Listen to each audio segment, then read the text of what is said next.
What if you were afraid of nothing? Nothing. Man, beast, financial, bankruptcy, nothing. Do you understand what that would mean? How would your life have changed? Once you become fearless, life becomes limitless. I'm not afraid of anything. I should be dead by now. I've been run over by a charging buffalo. Got up, chased it down, killed it. Killed a Kodiak bear with a knife. You can't kill me. I believe that with all my heart. You can't kill me. And of course, the people that I've talked about, Andrew Carnegie, Henry Ford, Rockefeller, Steve Jobs, they're all tough. Snowflakes melt under pressure. In 1986, the average man's handshake pressure was 118 pounds. 2016, 96 pounds.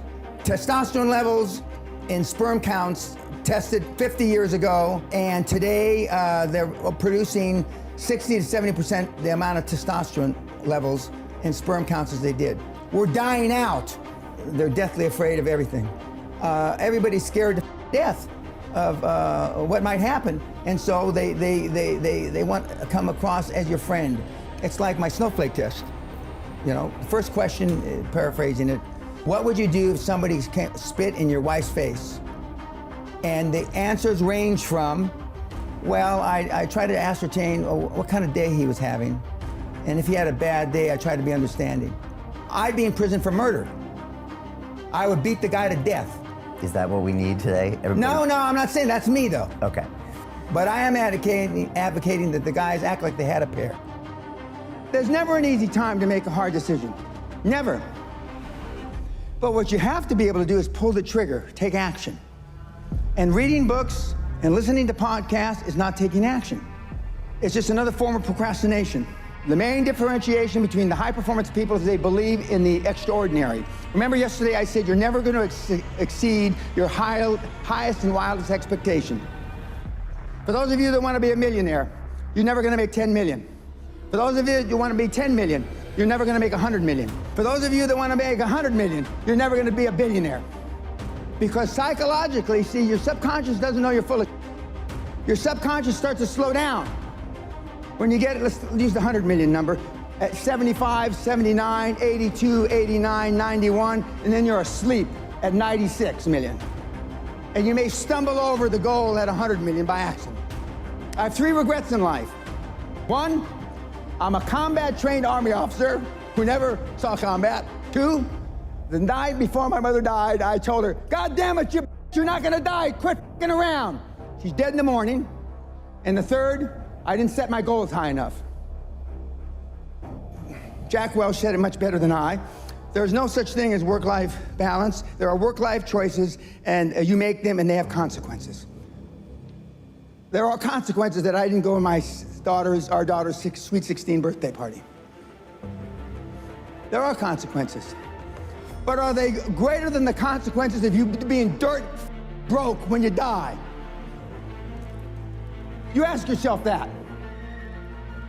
Would you rather make a choice between your daughter's 16th birthday or you being flat broke, huddled up in a corner, homeless, whenever your time comes? You tell me. But conventional wisdom, political correctness, has it all backwards.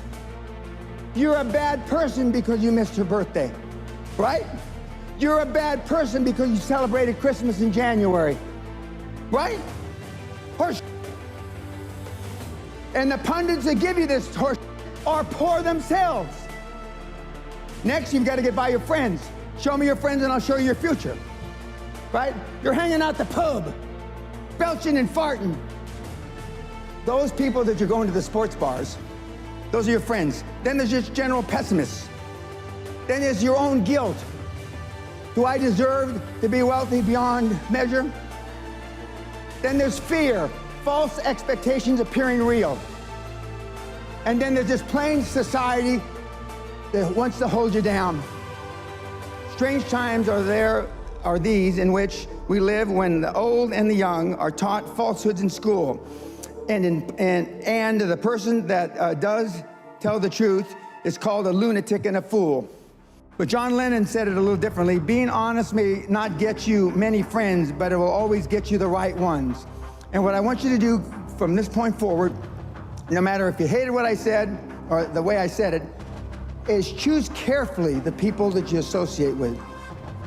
Warren, back when he used to send out tweets, Buffett that is, you will continue to suffer if you have an emotional reaction to everything that is said to you. True power is sitting back and observing things with logic, and power is restraint.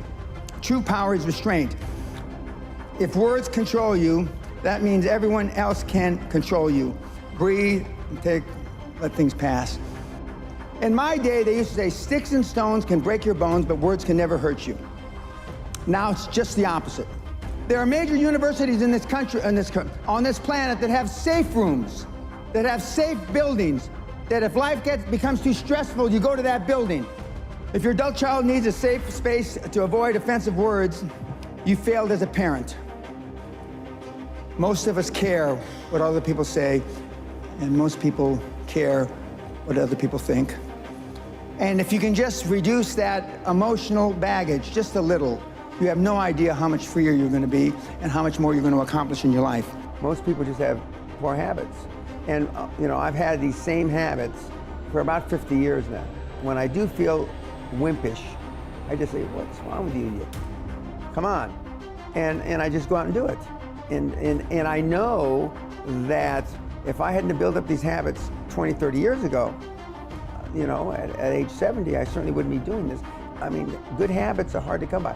But what's even harder to come by are people that have good habits that you can be around. Machiavelli said, a ruler is judged by who he surrounds himself with.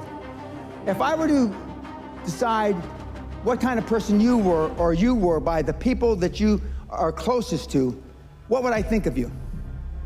How would I judge you? So people don't spend enough time selecting that peer group, even if they have the good habits. You're saying that's not enough. Yeah, because they go to default. Okay. What are some of your other good habits, high performance? I never give tacit approval, but I go out of my way to make sure that if I hear both, I tell them it's both. Keeps you with the right people. It gets your message out loud and clear. Correct. All right, no tacit approval, good. Give me a couple more. Sam Walton's sundown rule. That means that before he left the office every day, everything on his desk, every message that came in, he answered. So I clear my desk every day. All right, so over-communicate, and other people should too. The thing that most of you lack in is time management. The reporting system I use is the reporting system I use as a young officer with NATO.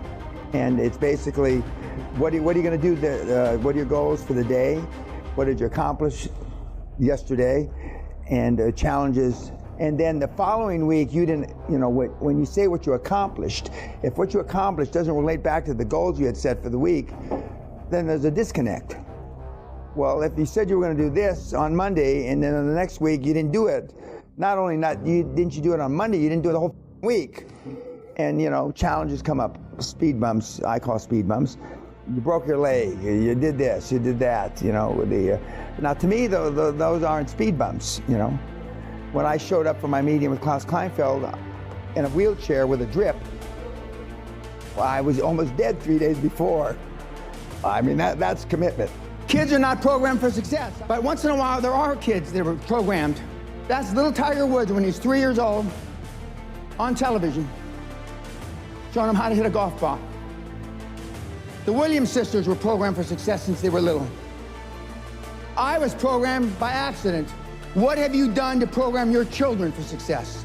My dad only had one goal for me growing up, to keep me alive till I reached the age of reason.